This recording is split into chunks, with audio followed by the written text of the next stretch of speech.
un muy pequeño currículum tuyo para que la gente te conozca. Muchos te conocen, muchos no. Entonces voy a leer. Es profesor investigador titular C en la Coordinación Nacional de Monumentos Históricos del Instituto Nacional de Antropología e Historia. Miembro de número de la Academia Hispanoamericana de Ciencias, Artes y Letras, de la Sociedad Mexicana de Historia y de la Sociedad Mexicana de Historia Eclesiástica. Titular en el proyecto de investigación La Plata en España y México, siglos XVI al XIX, con el doctor Paniagua en la Universidad de León, en España. Titular del proyecto Arquitectura y Vida Cotidiana en la Clausura Femenina Novohispana. Forma parte de los consejos editoriales de las revistas indexadas Boletín de Monumentos Históricos del INAH y Anales del Instituto de Investigaciones Estéticas de la UNAM. Entre sus publicaciones, los libros La Capilla del Santo Cristo de Burgos, La vida común en los conventos de monjas en la ciudad de Puebla y más de 40 textos entre ensayos, artículos y capítulos en revistas científicas y libros colectivos. Yo a Nuria la conozco desde hace muchísimos años, cuando presentaste, Nuri, tu tesis, creo que era de maestría, si mal lo recuerdo, en la Universidad Iberoamericana, con el tema precisamente del Real Convento de Jesús María, ¿sí? Fue como por los años 80, yo creo, ¿no? O sea, imagínate la cantidad de años de allá que nos conocimos en la Ibero. Bueno, pues... De hecho, nos conocimos antes en un congreso que organizó en el 89 Jesús Paniagua sobre monacato femenino. Sí, sí, desde luego que también allá en España y demás lugares, ¿verdad? Bueno, pues sin más, le vamos a dar la palabra a la maestra Nuria Salazar con su tema El Convento de Jesús María, el Real Convento de Jesús María aquí en la Ciudad de México, que tiene una historia fascinante por otro lado. Pues te escuchamos, Nuri. Gracias, pues antes que nada... Se oye mal tu micrófono. A ver, ahora que estoy más cerca. Se oye lejos. Antes te escuchábamos mejor. A ver. Pero es que con el audífono creo que se bloquea la comunicación. A ver, lo pruebo.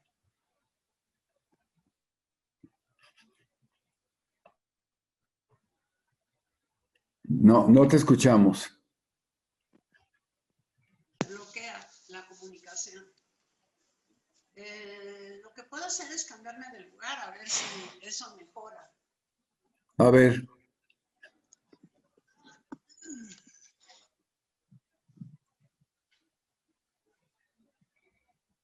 Bueno. Lo que no puedo es cambiar las imágenes, no sé por qué. Antes que nada quiero pues darte las gracias, Manuel, por haberme invitado a participar en este ciclo de conferencias y pues a todos los que se han conectado, pues me da mucho gusto estar con ustedes el día de hoy y sí les agradezco que hayan dedicado parte de su tiempo a escuchar esta conferencia. En realidad, como son muchos los temas a tratar, voy a empezar por cubrir hasta donde sea posible los bloques que tengo propuestos aquí como temas y que son antecedentes, la fundación, las monjas como promotoras de lo que serían las artes prácticas o artes útiles, que son obras arquitectónicas, obras pictóricas y escultóricas. Y también, bueno, para involucrarnos un poco con los actores del monasterio, pues algo de la población conventual. Y comienzo con antecedentes. Esta fundación se deriva, pues, las monjas de Jesús María pertenecen a la Orden de la Inmaculada Concepción, que fue fundada en 1489. Y ya, digamos, oficialmente, con autonomía y regla propia, empezó a funcionar el 17 de septiembre de 1511 por una bula del Papa Julio II. Hay que enfatizar que la bula de fundación habla de un yugo suave, o sea que estas religiosas, todas las concepcionistas, digamos que serían mujeres que de alguna manera se adaptaron a una forma de vida que les daba ciertas libertades. Para empezar, un grupo muy heterogéneo en el cual, lo cual se reflejaba no solamente en su alimentación, sino también en la arquitectura, que son algunas de las cosas que veremos. También algo que es importante es que en ese momento, como el primer convento fue fundado, o las primeras mujeres, digamos, que se reunieron, digamos, compartieron con la regla del Cister, pues en este momento Julio II las libera de esa observancia, también de su relación, de la relación que pudiera haber con Santa Clara y con los franciscanos, aunque ellos van a seguir siendo de alguna manera también por recomendaciones de Julio II sus protectores. Y esto sería, digamos, el antecedente más remoto, pero pues vamos a entrar a lo que nos concierne, que es el poder hablar de las monjas novohispanas. En realidad se fundaron 64 conventos, de los que Jesús María fue el quinto en la Ciudad de México, pero también en general, ¿no? En la Nueva España, aunque, bueno, si hablamos ya de otras ciudades, veremos que también hay algunas fundaciones que le anteceden. Pero fue el cuarto de los concepcionistas, que en total llegaron a ser 8 en esta ciudad. Entonces, bueno, es un poco el contexto mundial, pero después ya el contexto particular, ya que solamente voy a hablar de la Ciudad de México y solamente de este convento, pero sí habría que considerar que algunas de las cosas que yo voy a decir no son exclusivas del convento de Jesús María, sino que abarcan a toda la orden. Bueno, de estos conventos, 57 se fundaron en la Nueva España, en la Ciudad de México, pero también habría que considerar 5 de Guatemala y 2 de Filipinas, que formaban parte también de este territorio. La fundación se lleva a cabo en 1580, en el mes de enero, en forma precisa, y estaba destinado a la educación. Este punto es muy importante porque tiene que ver mucho con el inicio de la comunidad, desde que Santa Beatriz de Silva propuso la fundación de esta institución como una empresa de educación.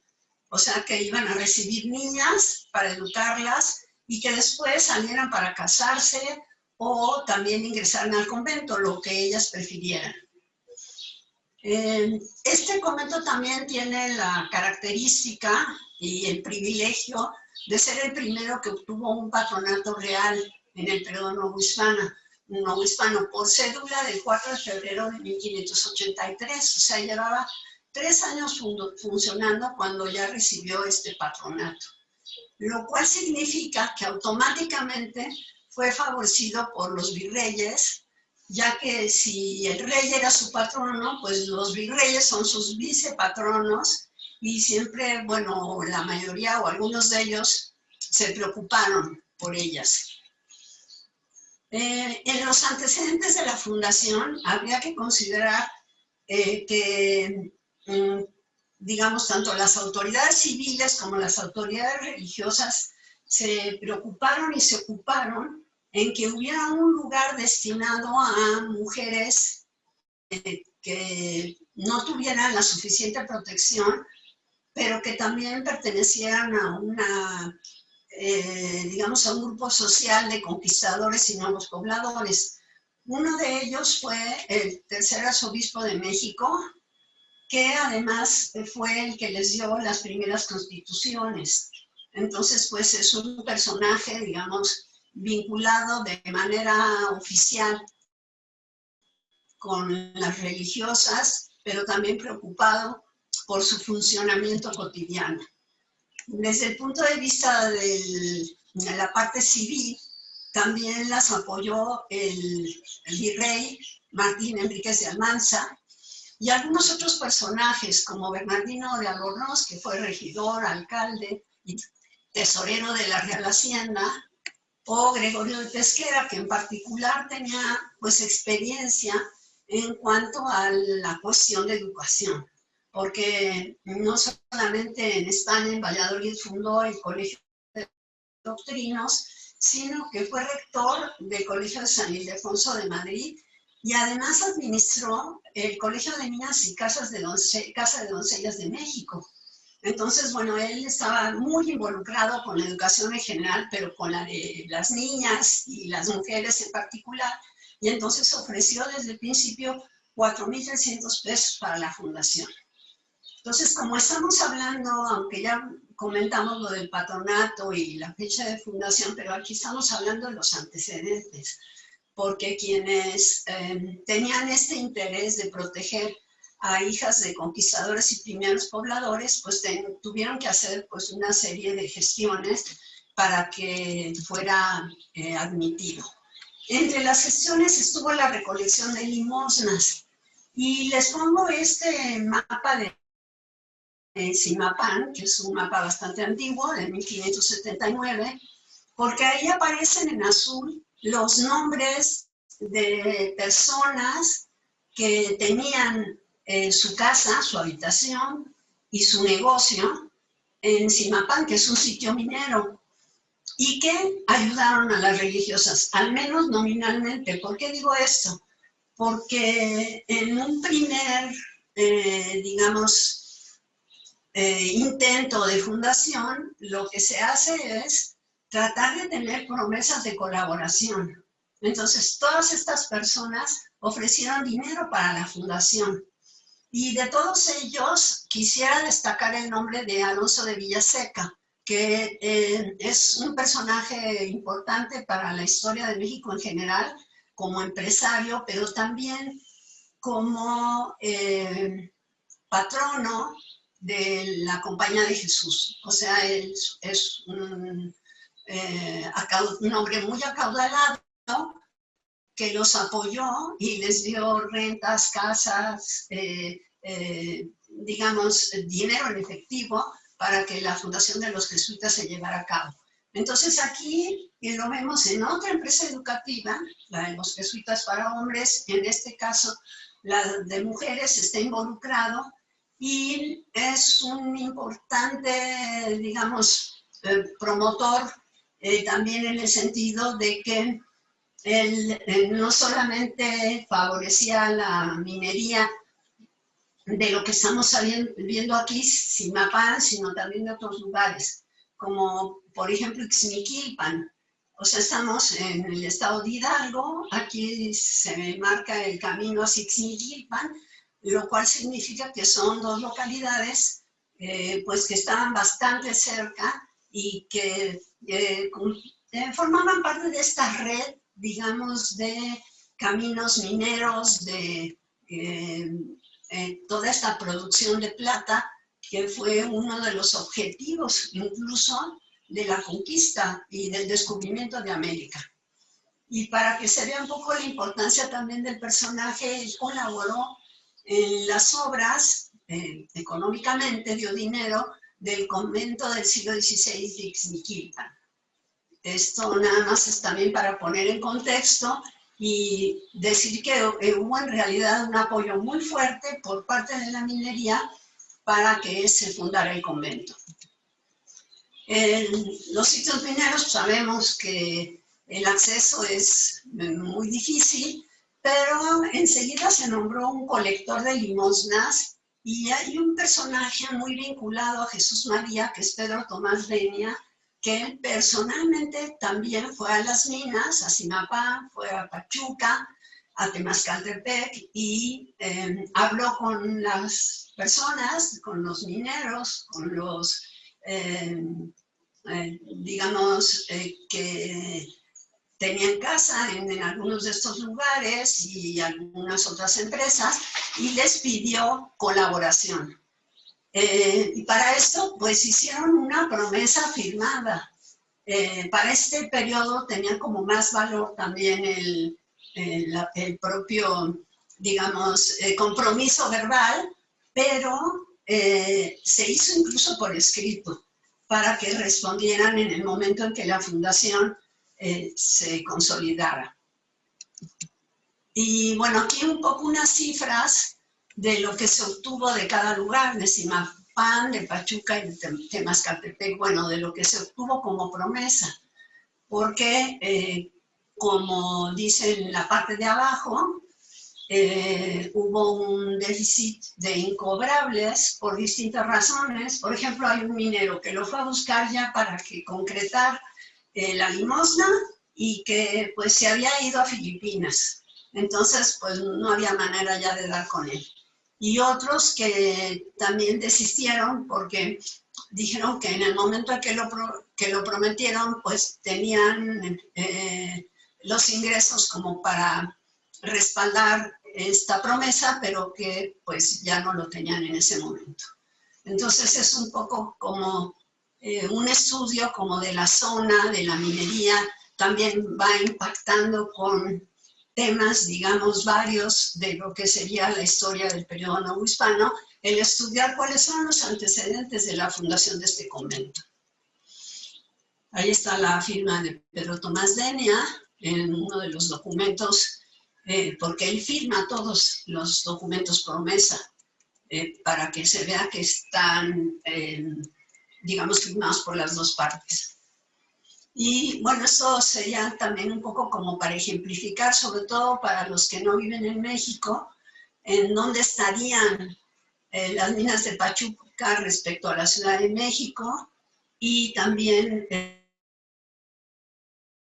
la zona de Jilotepec y otros sitios que de alguna manera se vinculaban también. El tema de la minería abarca también el tema de la ganadería, de la agricultura, porque se tenían que ingresar insumos a esas zonas y poder pues mantener a la gente que vivía ahí.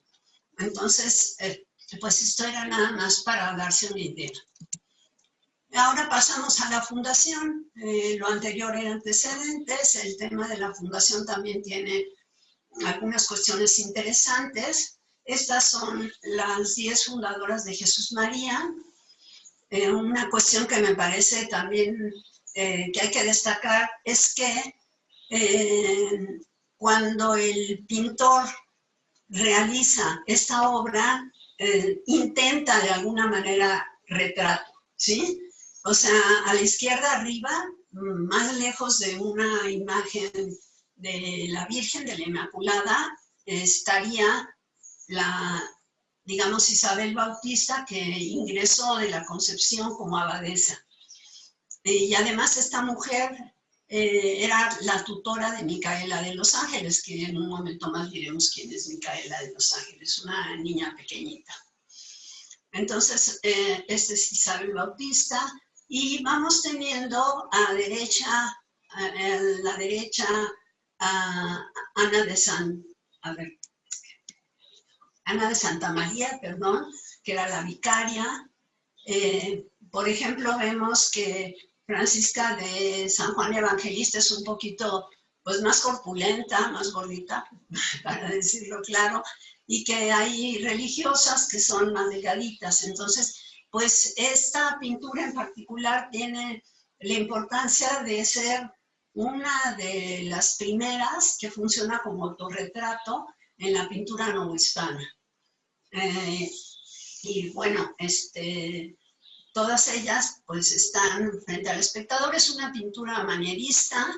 Esto lo podemos detectar porque, por ejemplo, el manierismo utiliza algunos recursos que son inesperados, como el hecho de no saber en dónde están hincadas, o que si es un piso de mármol, las monjas pueden resbalar todas y caer, ¿no? Hay algunas cuestiones, digamos, de este tipo que se manejan, además de la estilización que podemos ver claramente en la conformación de las manos, que no son anatómicas, sino que más bien son expresivas. En fin, o sea, se podría hablar casi toda una mañana de estas obras que acompañan el libro de profesiones y que en este caso están retratando a las fundadoras. ¿Por qué sabemos esto? Bueno, además de que hay esa constancia pictórica, quien nos habla mucho de la fundación y nos da muchos más datos es el cronista del convento, Carlos de Sigüenza y Góngora, que bueno, que él era astrónomo, matemático, se puede decir historiador, recopiló muchísima información de no solamente, digamos, del periodo en el que él vive, que es en esta segunda mitad del siglo XVII, sino también de los antiguos mexicanos. Entonces, y además se llevaba muy bien con ellos. A la zona de Teotihuacán, por ejemplo, iba a menudo y la gente incluso llegó a regalarle objetos científicos que eran importantes. También fue cosmógrafo del rey, capellán y rector del Hospital del Amor de Dios, y bueno, era catedrático de la universidad, por supuesto, y fue corrector de la Inquisición. O sea, es todo un personaje que nos escribe una historia larga y muy interesante, con muy bien documentada, porque como vemos también allí, era hermano de Sor Lugarda de Jesús. ¿Quién es ella? Es una de las monjas, hija de Carlos de Sigüenza y Benito, y de Dionisia Figueroa, que son también los padres de don Carlos de Sigüenza y Góngora.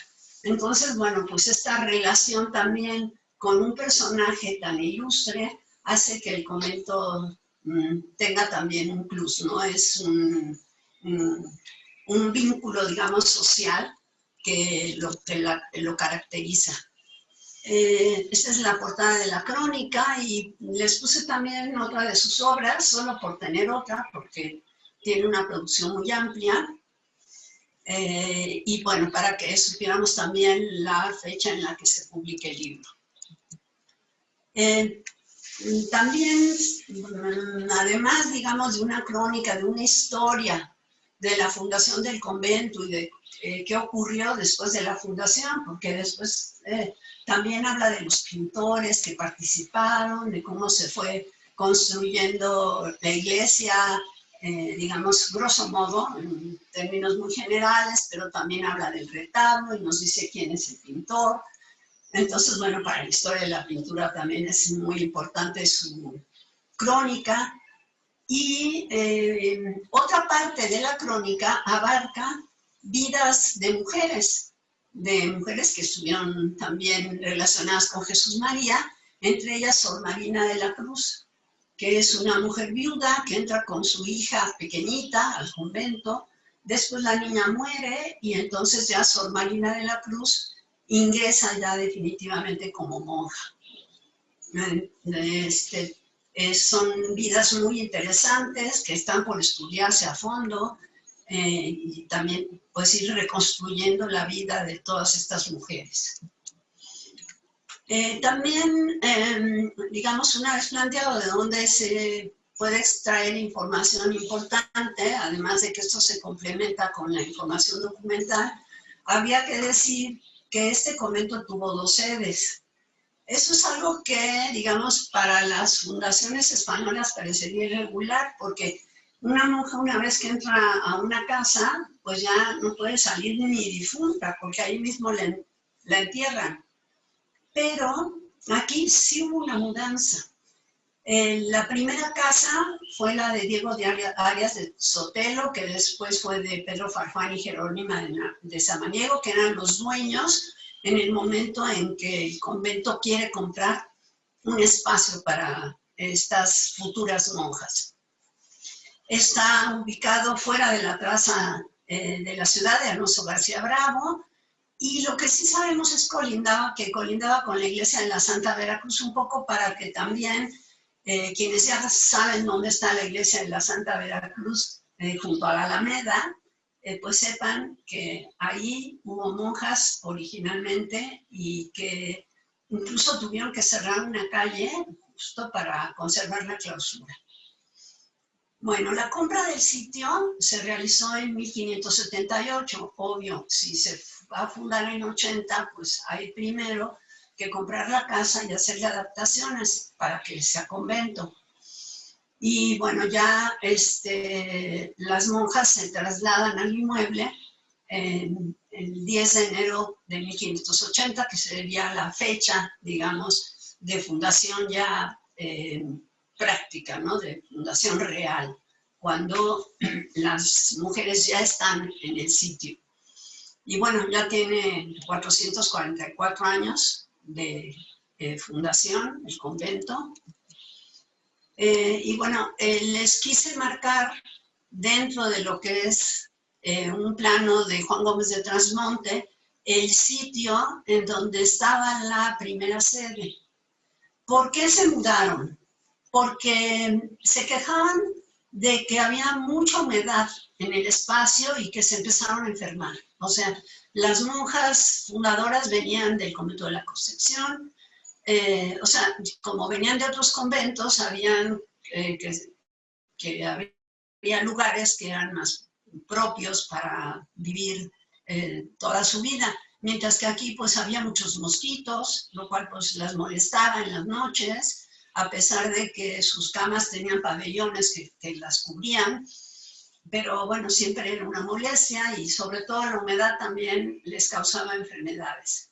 Entonces pidieron un traslado y bueno, se llevó a cabo realmente muy rápido a la segunda sede. Esta es un poquito más cerca para que veamos San Francisco, que era el límite de la traza, es la iglesia que se ve ahí a la derecha, y también podemos observar lo que es la Alameda, que en un principio tenía esta conformación que era como horizontal, bueno, perpendicular, digamos, a la iglesia de San Francisco, pero que ahora que nosotros ya vemos que abarca mucho más y que va ocupando mayor espacio, ¿no? Que era prácticamente un lugar de recreación de fin de semana y cuestiones de ese tipo, un parque, ¿no? Muy de divertimiento, pues, eventual. Pero en la orilla de la traza justo es San Francisco, entonces por eso se dice que estas monjas pues se habían fundado fuera de la traza, lo cual iba en contra de lo que el Concilio de Trento recomendaba, porque decía que los conventos de monjas que siempre se fundan en ciudades para proteger a estas mujeres, no en un lugar, digamos, rústico del campo o que de alguna manera tuvieran acceso a extraños. Entonces, pues quizás eso ayudó un poco a que se llevara a cabo el traslado. Bueno, la segunda sede. Los propietarios originales de la casa fueron el capitán Jaramillo y Marina Tenépatl, o sea, la Malinche. Es otro punto importante, digamos, para el estudio de Jesús María, cómo vamos tejiendo vínculos con la sociedad y con personajes que son señeros, que son muy importantes para, no solo para la ciudad, sino para la historia de México en general. Después de ser de su propiedad, la casa fue de don Vasco de Puga. Ahorita vemos dónde estaba esta segunda casa, que era el 1 y 2. Y después de Porcayo de la Cerda. A Lorenzo fue a quien le compraron esta propiedad, que estaba a 2 cuadras al oriente del Palacio Virreinal. Y la compra se llevó a cabo en junio de 1582 y la mudanza en septiembre. O sea que también fue muy rápido el que se decidiera este cambio y pues sí salieron las monjas de su clausura original y se trasladaron. Eso fue un hecho. Que en Nueva España ocurren cosas que quizás en otros países o en España misma, muy tradicionalistas, pues eran como impensables. Bueno, segunda sede. En este plano también tenemos la catedral en obras y la Plaza Mayor de manera que este es el palacio y en la parte posterior del palacio está el convento. Quizás para este momento del traslado, pues ya, digamos, habían no solo ingresado las fundadoras, sino otro grupo de monjas, y por eso, bueno, el traslado se vio como una obligación. Pero justo cuando se hizo, estaba fuera de la Ciudad de México y había ido rumbo a España Pedro Tomás Denia, que era pues uno de sus principales promotores. Y él no estuvo de acuerdo con que hubiera habido una mudanza, y de hecho hubo un poco de problema respecto a que se decantara el patronato de Jesús María justo por eso, porque Pedro Tomás Denia decía, no, este patronato yo lo conseguí para la fundación de allá, no para esta segunda sede. Pero bueno, al final eso se resolvió y sí hubo beneficiadas y el convento en general se vio beneficiado por el patronato real. En esta otra imagen vemos un poco más cerca la zona que correspondía al convento en este plano. Y bueno, también dentro de la fundación, este gran periodo, pues habría que hablar de por qué Felipe II lo otorgó. Al parecer, y bueno, esto nos cuenta Sigüenza, sin juzgar la moralidad del hecho, Felipe II tenía una hija ilegítima en el convento de la Concepción, y quien le servía, digamos, de tutora, que era Isabel Bautista, fue la fundadora y primera abadesa de Jesús María. Entonces se llevó a la niña con ella. Y pues escribió una carta el arzobispo para enterar de este hecho a Felipe II, y entonces fue cuando él sí decidió, en 1583, que les digo todavía Pedro Tomás Denia estaba de viaje, hacer una dotación de 60,000 ducados y también a tener permanentemente 16 capellanas reales. ¿Qué significa? Que él iba a pagar la dote y que las monjas tenían la obligación de rezar por él, por su alma y por quien el rey dispusiera, ¿no? Esto, digamos, no se llevó a cabo cabalmente durante los primeros años y al final quedaron 8 capellanas en vez de 16. ¿Por qué? Porque las dotaciones dependían mucho del momento en el que en realidad, digamos, se hacían efectivas. Y esto pues tardó, ¿no? Porque tenían que ser de sede de indios vacos, o sea, de una sede, cuestiones que estuvieran vacantes, digamos, que no estuvieran o que no se decantaran hacia los indios, sino que se decantaran hacia el convento. Sobre esta hija ilegítima, pues habría que también comentar que no solo Sigüenza y Góngora nos habla de ella, se llama Micaela de los Ángeles, y que nos dice el cronista que es sobrina de Pedro Moya de Contreras. Justo es por eso, porque es el arzobispo quien escribe al rey. Le escribió una nota y se la da o carta, no sabemos, yo esa carta nunca la he visto, a Pedro Tomás Denia para que le entregue. Quizás fue destruida por la cuestión de la ilegitimidad, que bueno, ahora todas son legítimas, entonces ya no tomamos tanto en cuenta este aspecto, pero bueno, en su momento sí tenía peso y pues se ve que también le costó trabajo tener audiencia con el rey a Pedro Tomás Denia. Ni siquiera sabemos si en realidad tuvo audiencia, pero lo que sí sabemos es que la nota del arzobispo llegó a manos del rey porque concedió el patronato real. Bueno, y este es el documento en el que incluso hay una renta de 3,000 ducados cada año para el monasterio y que es contemporánea de estos hechos, 4 de febrero de 1583. Bueno, y ahora toca pues hablar de el tema de la arquitectura. O sea, vamos a ir manejando estos bloques de cómo las religiosas, sin proponérselo, pero los resultados son que tenemos un patrimonio material importante debido a que ellas estaban de por medio. Entonces, bueno, hubo recursos para la edificación, entre ellos, pues los donativos que ya comentamos de los mineros, de la corona por patronato real. También los virreyes colaboraron, en particular Diego Fernández de Córdoba.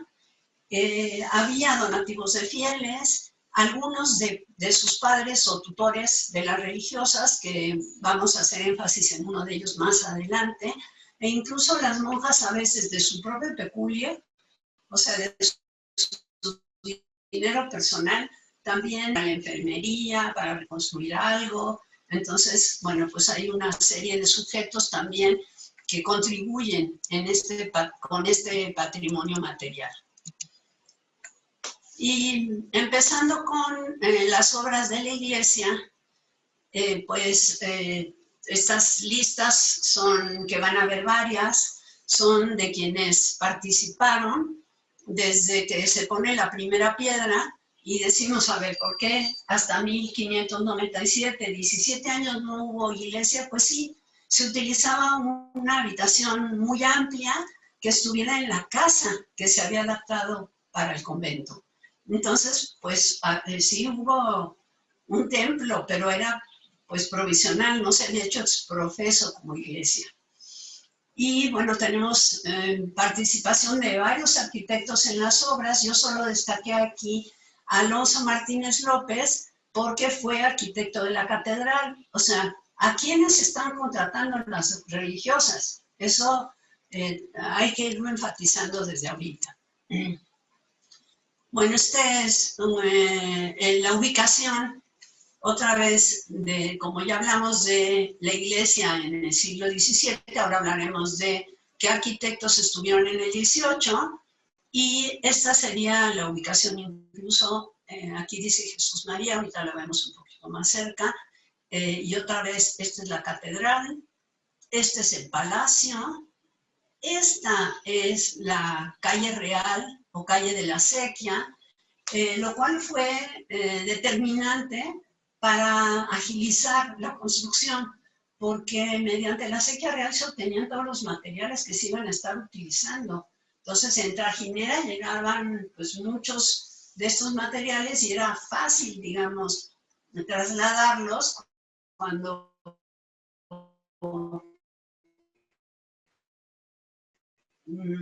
la edificación aquí está un poco más cerca.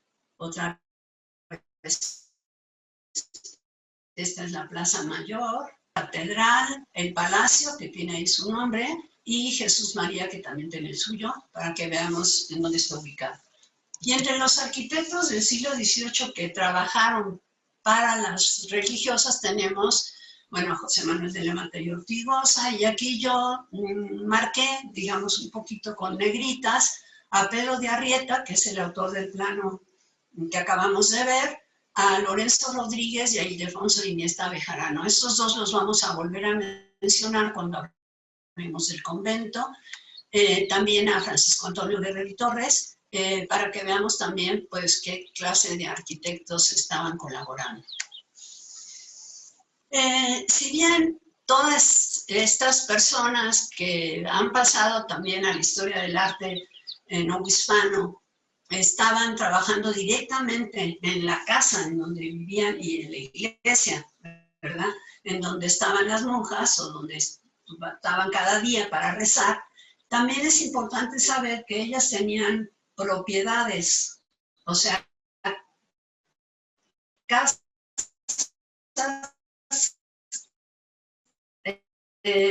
particulares. Y bueno, este documento que estamos viendo es de la calle, de una de estas casas de la calle del Parque, porque pues muchas veces se requería también para comprarla, hacer una vista de ojos, o sea, un dictamen, una observación visual de en qué estado estaba la casa, qué estado de conservación, si convenía comprarla o no.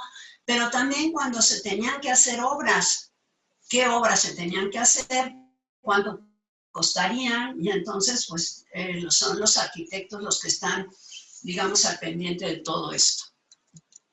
Esta es la iglesia como se encuentra actualmente, pero cabe destacar que en los dos accesos, que son accesos laterales y perpendiculares a la calle, a las del 17, porque este, digamos, conjunto ya corresponde a una remodelación en donde, y yo creo que también de la distribución en general, pero que sí hubo pues un proceso, digamos, de consolidación y se construye una cúpula oval, entonces hubo bastantes cambios. Pero también de las obras de la iglesia del 19, lo que quería yo enfatizar es la participación de Antonio González Velázquez. ¿Por qué? Porque él hace el proyecto, lo hace incluso antes de que termine el siglo XVIII. Ya entrega planos y dice qué es lo que va a hacer y cómo va a llevarse a cabo la obra. Y él es director de arquitectura de la Academia de San Carlos. De hecho, esta iglesia antes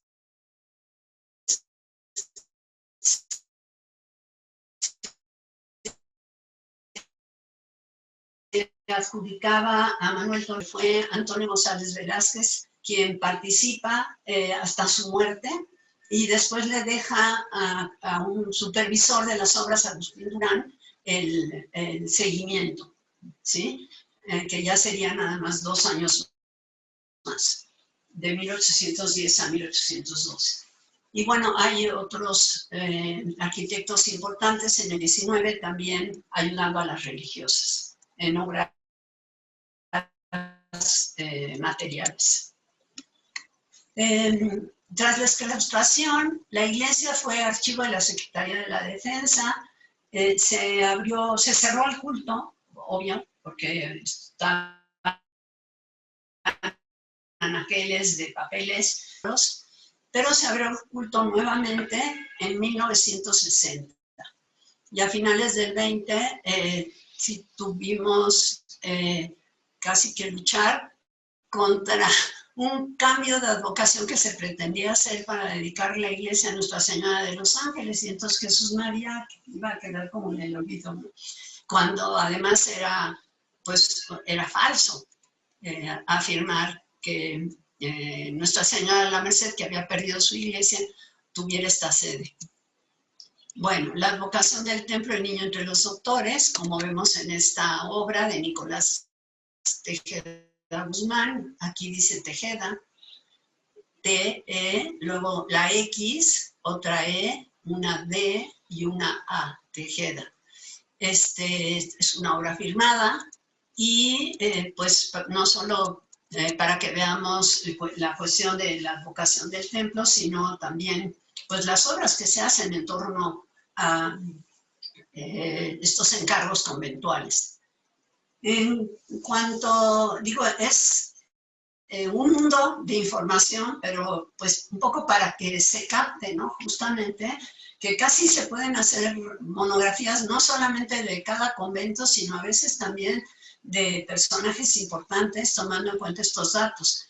Y arquitectos que no participaron en obras, pero que sí hicieron inspecciones y avalos, pues tenemos todavía todos estos, ¿sí?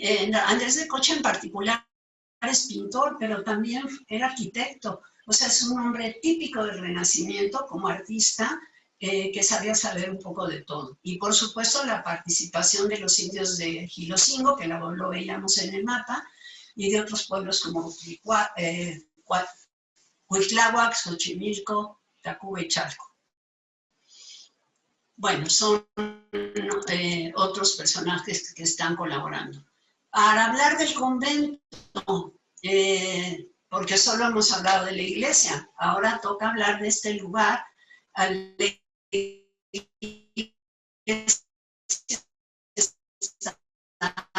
en esta zona, portería, reja de contaduría, porque se atendían las cuentas también desde el exterior, muchas celdas, un colegio de niñas, sacristía y también una sacristía interior donde se guardaban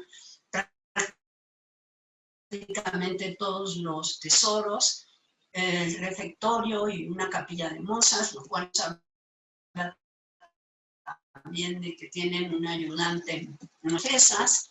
En fin, aquí tenemos también todo un discurso analizando el plano. Quienes atendieron las obras, Catedral, Juan de Cepeda y Diego Rodríguez, y otra vez Lorenzo Rodríguez. Nuri, se está entrecortando Sí, mucho tu conversación. Ah, vale. A ver, me vuelvo a mover. Me muevo para que se escuche mejor. Sí, se escuche mejor porque hay interferencia. Ah, ¿aquí sí se oye mejor? Sí, mejor. Bueno, pues entonces sigo aquí. Me sigo moviendo. Cada vez más cerca de la señal. ¿Está bien, Manuel, ahora?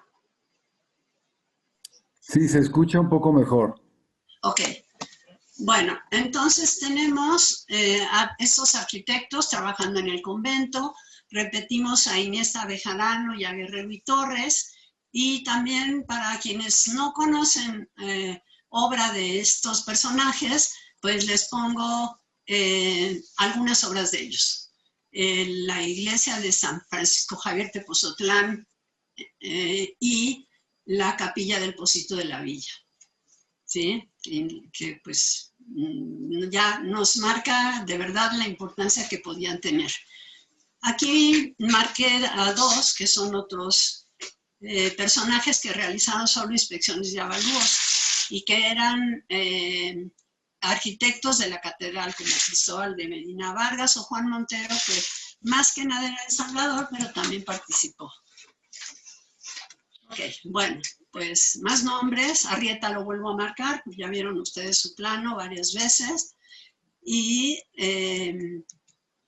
de Arrieta tenemos también el Palacio de la Inquisición. Es un poco también para exaltar, digamos, como especialista. Pues no he visto en el, bueno. Manuel, se escucha. Para exaltar la obra, bueno, y el lugar que ocupaban las personas que estaban contratadas por las monjas. Entre los pintores tenemos a Simón Pereis, a Nicolás de Tejeda Guzmán, que es el autor de estas obras. Aquí vemos en el brocal del Pozo otra vez su firma. También a Baltasar de Chave Orio, que es otro pintor muy conocido.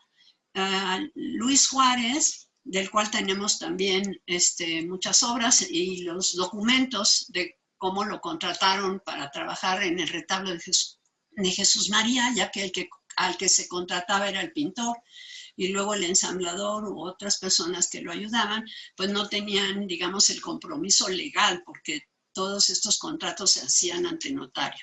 Y luego también sabemos pues de Rafael Jiménez Planes, que trabajó en obras que todavía se conservan en el presbiterio, y de Juan Cordero, que hizo la pintura que está en el luneto arquitectónico en el presbiterio.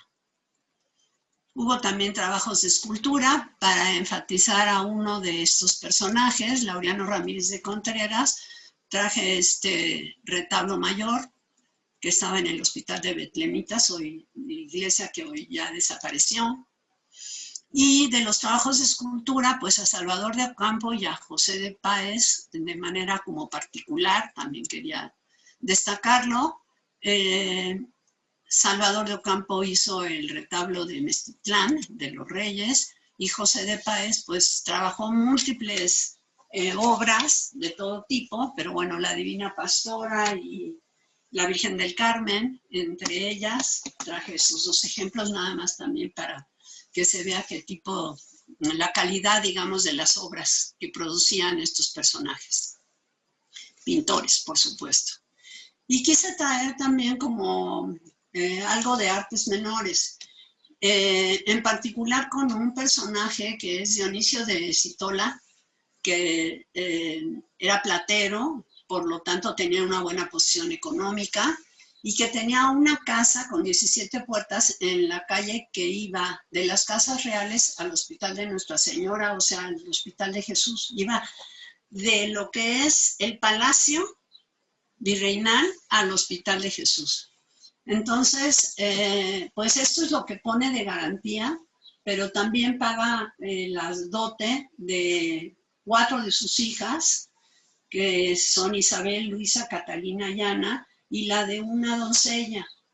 Entonces, pues es interesante su caso, porque es un platero del cual conservamos obra, esta custodia que se encuentra en el Museo Franz Mayer, y también, como vemos aquí, que está él firmando de Citola, algunos otros documentos en donde adquiere otros compromisos, incluso con la catedral.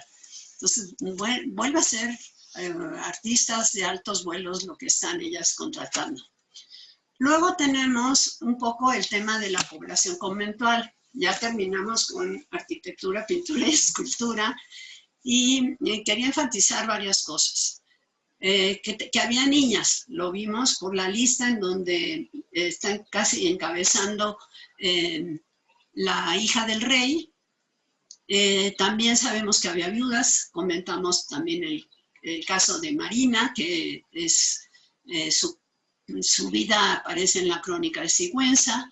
Ella es, como es viuda, bueno, fue una mujer casada, y sabemos también que era estancia temporal de otras mujeres casadas para protegerlas. Había mozas, como vimos en el plano, ¿no? Si hay una capilla de mozas, es que hay mozas. Y bueno, en realidad ellas podían entrar con sus criadas de servicio o con esclavas cuando profesaban, o incluso comprar alguna esclava después.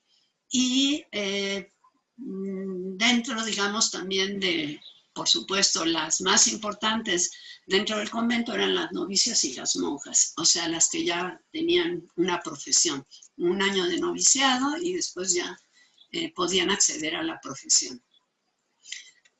Vemos que entonces, como recibían niñas, hay una población muy heterogénea en edad, también en estado, casadas, solteras, que no habían decidido si querían casarse y salir del convento, pero entonces se quedaban como niñas, porque algunas ya tenían muchos años y seguían como niñas, y por supuesto monjas.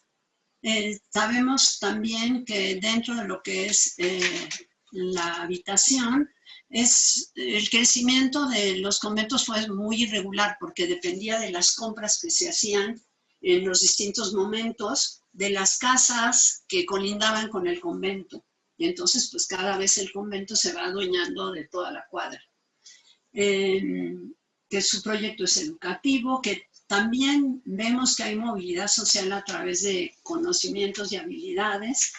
Y esto pues me baso para decirlo en los libros que tenían algunas religiosas que aparentemente no tienen un nombre muy importante dentro de la época, de sus padres, pero que sí tenían muchos libros.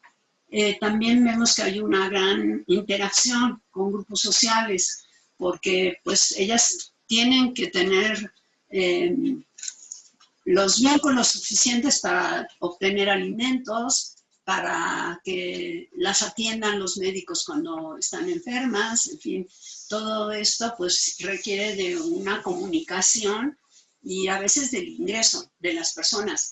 Simplemente acaba de haber un temblor hace 2 días y pues si temblaba, pues tenía que ingresar el arquitecto para determinar si había problemas, digamos, en la estructura, y a lo mejor pues también luego entraban peones y otras personas para trabajar y que las religiosas no estuvieran en riesgo. En realidad, pues sí, si sabemos lo que ellas comían, pues estamos casi viendo un microcosmos de lo que se vivía en el resto de la ciudad. También fue una institución crediticia porque prestaban dinero, caja fuerte porque tenían un arca de 3 llaves con fondos para hacer estos préstamos. Fue una instancia de arrendamiento porque tenían casas y recibían rentas.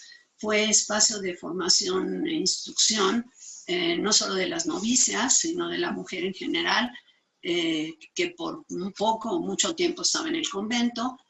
Y también fue un poco pues orfanato, porque tuvieron niñas, y asilo, porque tuvieron monjas muy grandes, pero no solo las profesas, digamos, llegaban a cierta edad, sino también las que habían permanecido como niñas, pero que ya eran muy mayores y necesitaban del apoyo de la comunidad.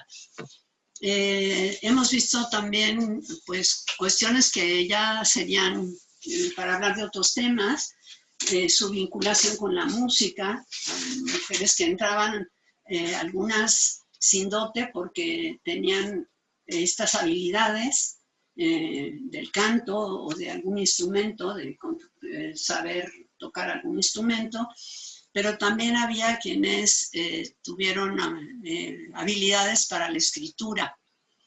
Y bueno, lo más importante, la oración continua e intercesión espiritual por el rey, por todos sus patronos, por los fieles que acudían a ellas, y podemos decir hasta por nosotros que seguimos acudiendo a ellas para que nos pongan en sus oraciones. Perdón, ya no sé, un momento. Bueno, también habría que decir que el convento se expandió porque es el responsable de la fundación del convento de San Lorenzo de Jerónimas y de San José de Carmelitas Descalzas. Y ya, digamos, en el siglo XX de un convento en Nayarit. También se intentó fundar otro en Querétaro, pero pues esta iniciativa no fructificó. Bueno, entre las mujeres destacadas socialmente podemos mencionar a Isabel Bautista. Ya dijimos que a cargo de ella estaba la hija de Felipe II, de Micaela de los Ángeles. La chica en particular tiene también su interés por esta relación, que también hubo hijas o descendientes de conquistadores y primeros pobladores. Algunas de ellas obtuvieron la capellanía real, que era pues el ingreso prácticamente con la dote del rey. Y entre las abadesas, también nada más como un ejemplo, porque cada abadesa merece un estudio, Ana de San Miguel tuvo a su cargo la edificación del templo, del primer templo del 17, entre 1619 y 1621. En 1621 fallece, se muere Ana de San Miguel, y por suerte la iglesia ya estaba concluida, porque ella estuvo como muy al pendiente. Y luego Petronila de San José es otra abadesa, que es la que encargó a Carlos de Sigüenza y Góngora la escritura de la crónica, y pues le estuvo pagando al cronista para que realizara este trabajo, que casi tuvo que abandonar todo lo que estaba haciendo para dedicarse exclusivamente a escribirla. Y era importante porque Petronila mandó la crónica al rey, y lo que ella pretendía es tener apoyo económico para la construcción del claustro. Entonces, bueno, todo esto pues nos habla de mujeres empoderadas, decimos actualmente, que están trabajando para el convento. También tenemos monjas obreras documentadas, y nada más tomando en qué fechas, bueno, se los pongo ahí, siglo XVII y XIX, y actualmente en el convento hay un aspirante, 14 profesas, una de ellas es de Tasco, que solamente está de visita por un año, o sea que en realidad hay 13 que son de Jesús María y un aspirante. Y la aspirante, bueno, pues ya se verá, ¿no?, si ingresa o no. Y luego les puse ahí que antes, con un año de noviciado, ya podían ser profesas. Ahora tienen que pasar 9 años entre postulantado o noviciado y profesa, pero para que sean votos perpetuos tienen que ser 9 años. Entonces, bueno, las cosas han cambiado, no hay una cuestión de que, bueno, pues la niña entró sin saber a lo que entraba, ¿no? O la joven, sino que pues ya después de 9 años de vivir en la comunidad, pues sabe cuál va a ser su proyecto de vida. También tienen aportaciones importantes a la literatura. Bueno, algunas de estas obras ellas las leen porque son parte de su instrucción cotidiana, pero también otras las escriben, ¿no? Y pues la regla es una de las principales, que incluso hubo periodos en las que se leyó cada viernes. Y bueno, hay otros documentos como los costumbreros, pero también se escribieron muchos libros de cargo y data, que se llama, que son de ingresos y salidas, que son también pues de donde prácticamente se obtiene toda la información, sobre todo de tipo artístico o también doméstico en el sentido de la alimentación. Hay libros en mal estado. Y bueno, rápidamente nada más voy a decir que hubo un parteaguas, bueno, 2 parteaguas en el convento que les afectaron. Uno, de Fray Payo Enríquez de Rivera, que les permitió que recibieran su ingreso semanalmente en efectivo, que antes pues no, como había cocina común y refectorio común, pues todo iba a una sola caja y la refitolera era la que se encargaba de las compras y demás, pero pues se encontró que en la comunidad había monjas muy enfermas y flacas y se pensó que la alimentación era un factor importante y por eso dijo mejor que reciban sus rentas. Pero esto se revirtió un siglo después, por una cédula de Carlos III que llevaron a efecto Francisco Fabiani Fuero y Francisco Antonio de Lorenzana, el primer obispo de Puebla y el segundo arzobispo de México. Y bueno, los menciono a ellos pensando en que, bueno, este tema de la imposición de la vida común, que es lo que ocurrió en el último cuarto del 18, es un tema interesante que incluso todavía estoy estudiando con documentos que me proporcionó Jesús Joel Peña y que, bueno, agradezco mucho. El arzobispo de México, Lorenzana, entonces fue el involucrado para obligar a las monjas y, bueno, esto supuso, por ejemplo, que 3 celdas se convirtieran en un colegio de niñas, que lo vimos en el plano, ¿no? Esta es la celda de los condes de Santiago y de la hija de Borda, y esta es la de los Arosqueta, de hijas de Francisco de Faguaba. Su defensor es Baltasar Ladrón de Guevara, que es un personaje muy importante, que basándose también en el Paraíso Occidental escribió este manifiesto para defender a las religiosas de Jesús María. Y casi ya terminamos. Sobre la exclaustración, yo lo que ya no les voy a hablar, y sobre la restauración definitiva del convento tampoco. Ese es el título que lleva un artículo que escribió Sor Yasmín de María Cruz Rodríguez, de Jesús María, y que ustedes pueden consultar en el Boletín de Monumentos Históricos.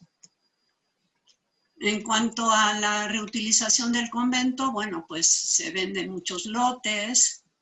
El claustro principal tiene muchos usos. También fue sala de espectáculos. Se fraccionó todo el inmueble. También fue cine mundial, que es la imagen que estamos viendo aquí de cuando fue cine. Y pues también en el siglo XX, y todavía yo lo vi, tiene una pérdida importante que es la reja. Y el cambio también de la fachada. Actualmente el convento está así, en muy mal estado. Fue la tienda de Viena y compañía, pero se ha ido deteriorando por falta de uso, yo digo. Y pues el contraste entre el momento en el que todavía tenía un atrio con una reja que lo delimitaba y lo que ocurre actualmente con estas esculturas sobre peanas muy grandes que construyeron para que no se estacionaran los coches sobre la banqueta y las esculturas, pues vean, están mutiladas, en muy mal estado, o sea que pues es una tristeza, digamos, ver el estado actual. Y bueno, aquí vemos a Nuestra Señora de las Aguas, que es una escultura del siglo XVII, con añadidos del XVIII, que fue restaurada recientemente, y que, pues, a la que las religiosas y también sus devotos están muy vinculados, tanto que pues, se siguen haciendo fiestas en su honor. Esta es una foto de la profesión de Sor Teresa de Jesús María, que por cierto ella y la Madre Angélica proporcionaron muchos de los datos que Sor Yasmín utiliza para escribir el artículo que les recomendé. Y bueno, se ve que aquí están muy serias, pero también la pasan bien, están contentas, hacen sus fiestas. Por ejemplo, aquí es la acción de gracias por la profesión de Sor Teresa. Y bueno, celebran la Navidad, igual que nosotros, envían sus felicitaciones. Y ya una cosa que, bueno, un evento que va a ocurrir apenas es justo esta Eucaristía, el 1 de julio, todos están invitados, que va a ser en el convento para celebrar pues esta milagrosa imagen de Nuestra Señora de las Aguas, que detuvo las aguas en una importante inundación de la Ciudad de México.